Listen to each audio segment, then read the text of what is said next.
Chers amis, bonjour, bienvenue au Second Morning Market du 24 juin, j'espère que vous allez bien. Alors je vais essayer d'être concis aujourd'hui, ça va pas être évident, beaucoup de choses à vous dire. Aujourd'hui on va analyser le S&P 500, le DAX, le pétrole et le gold, suite à ce qui s'est passé cette nuit avec Trump qui veut la paix, qui annonce la paix via un deal. On connaît Trump, je vous le répète assez souvent, c'est un homme de paix, c'est un homme qui veut des deals après des démonstrations de force et du grand classique. Et cette nuit il appelle à la paix un petit peu comme un père qui dit à ses enfants, les enfants arrêtez de vous disputer, maintenant c'est fini. Donc ça, il l'annonce à l'Iran et Israël qui sont OK. Alors je vous l'annonçais, c'était vendredi via les Échos, que les marchés prennent en compte le fait que Donald Trump n'a pas intérêt à un embrasement du conflit qui provoquerait donc une flambée du prix du pétrole, donc de l'inflation, donc un Powell qui ne baisserait jamais les taux, ça ferait baisser la bourse, le pouvoir d'achat de ses électeurs, et tout cela serait absolument toxique pour sa carrière politique, ça signerait son arrêt de mort politique, et évidemment que Trump veut l'intérêt des États-Unis avant tout. Et donc voilà, ça laisse dessiner un accord, et puis le risque géopolitique a fortement augmenté ce week-end. Beaucoup de gens paniquaient, beaucoup de mes analystes, confrères, anticipaient un prix du baril à 200 $, pas du tout, on est resté scotché à 76 $ et on a retracé, on est redescendu fortement. Et ça, je disais dans les interviews, notamment la semaine dernière et puis hier également, notamment dans la newsletter de Mieux vivre votre argent, où je disais qu'attention, Wall Street privilégiait le scénario des 76 $ avec un rejet et un accord et un deal. Également dans le Figaro, hier, je mentionnais à un journaliste qu'en 2020, Trump avait fait une interview expliquant qu'il y avait une mise en scène en Iran, de la part de l'Iran, à faire des faux lancements de missiles qui s'échouaient nulle part pour éviter les bases militaires. Et donc, je me disais peut-être que ça allait se reproduire dans ce conflit-ci, et ça a été le cas. Donc on a eu un degré de tromperie absolument inouï, hein. Même Tulsi Gabbard, la directrice du renseignement aux États-Unis, était un petit peu perdue. Il y avait des rumeurs comme quoi elle démissionnerait. Tromperie également vis-à-vis de l'électorat de Trump qui a dû être complètement perturbé, car Trump s'est toujours affiché depuis des décennies comme une personne anti-guerre. Et puis voilà, les analystes aussi également, beaucoup se sont trompés. Bon, après ça arrive de se tromper, il n'y a pas de problème. Moi en tout cas, je regardais le VIX, je suis vraiment un très grand analyste du VIX. C'est vraiment la prunelle de mes yeux. Et donc je le regardais être rejeté à 22.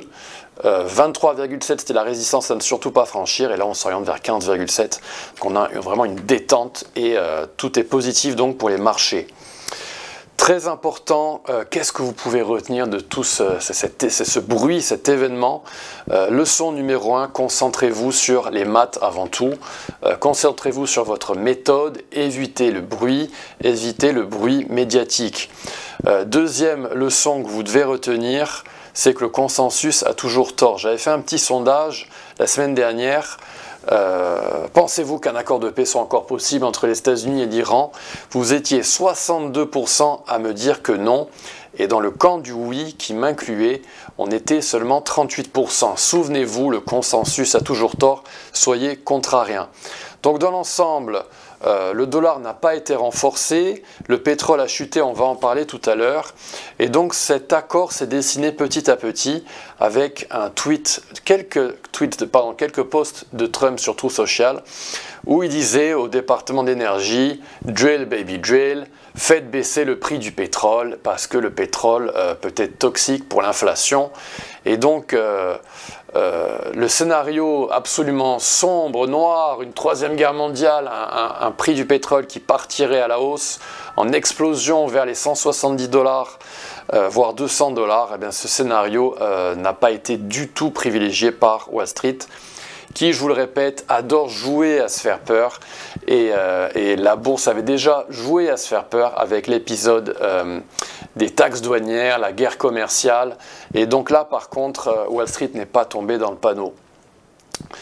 Alors, beaucoup de choses à vous dire, je vais essayer d'être concis, mais voilà, donc il y a ce fameux post de cette nuit de Donald Trump, il y en a eu beaucoup, il y en a eu plusieurs, donc ça y est, il y a un ceasefire, c'est le cessez-le-feu.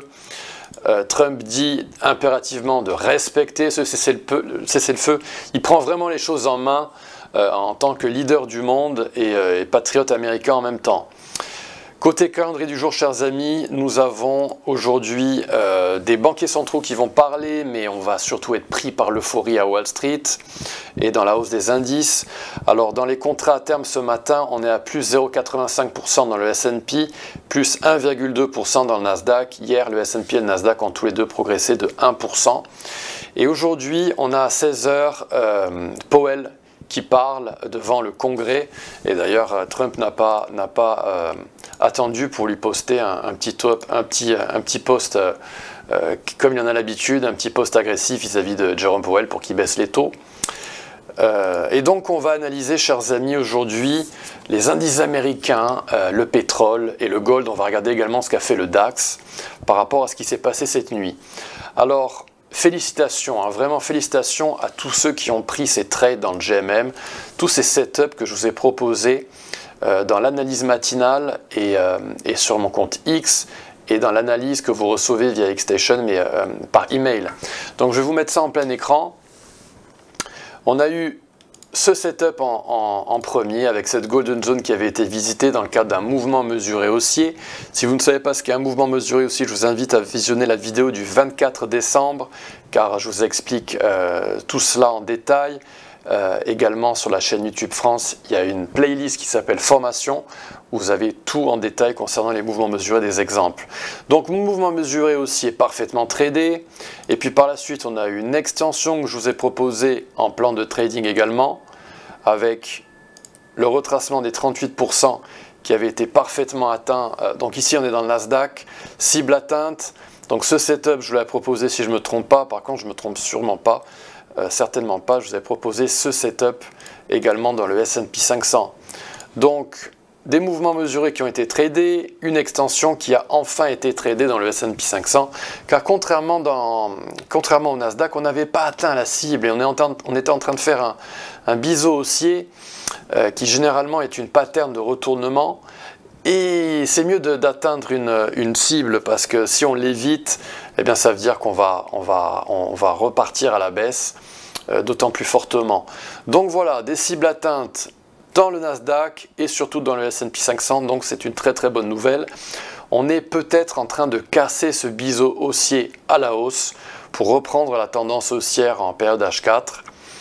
Alors attention, lorsqu'on casse un biseau haussier, il ne faut surtout pas retourner à l'intérieur car on appelle ça en anglais un overthrow et on peut à ce moment-là faire un retournement très violent et dans ce cas-là, on pourrait retourner à un niveau de support en daily. Ça, on en parlera une autre fois. On va regarder ce qu'a fait le DAX. Alors le DAX, lui, n'a pas atteint son retracement des 38%. Vous vous souvenez qu'on le surnomme souvent Monsieur 38%. Regardez, il en a déjà fait un là par exemple en période hebdomadaire. Donc voilà, il adore retracer à partir du retracement des 38%. Et là, il a rebondi avec les nouvelles de cette nuit venant de Trump, venant du cessez-le-feu. Et donc, on pourrait aller chercher des résistances pour un short avec une golden zone opposée située à 24 000 points à peu près. Et peut-être qu'on retournerait donc à la baisse et aller chercher ce retracement des 38% à 22 400. On suivra ça dans le GMM.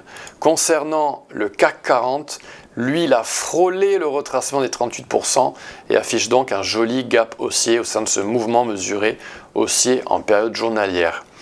Quant au pétrole, alors le pétrole, lui, a fortement réagi, évidemment, avec la détente du risque géopolitique.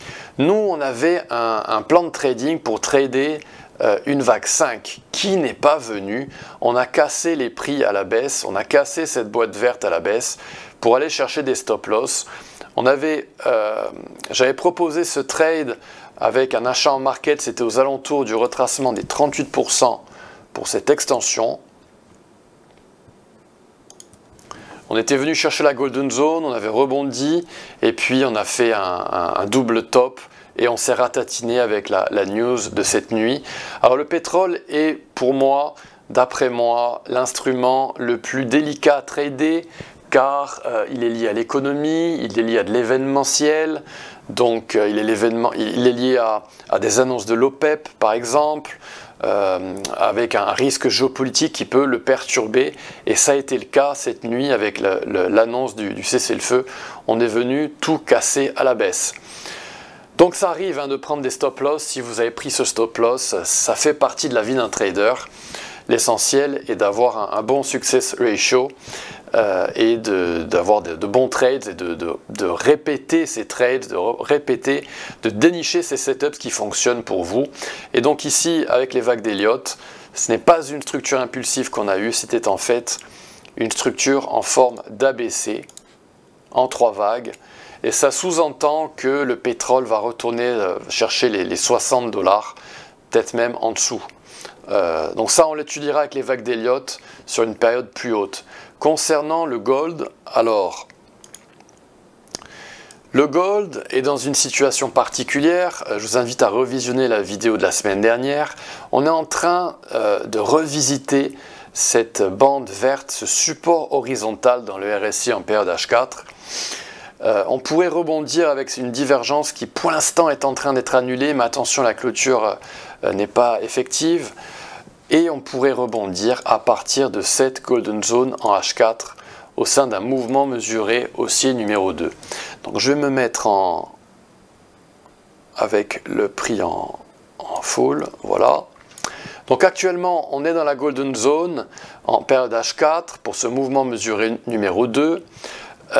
Avec une golden zone située à 3325, normalement on doit réagir, on doit rebondir pour cibler les 3502 $ dans le gold.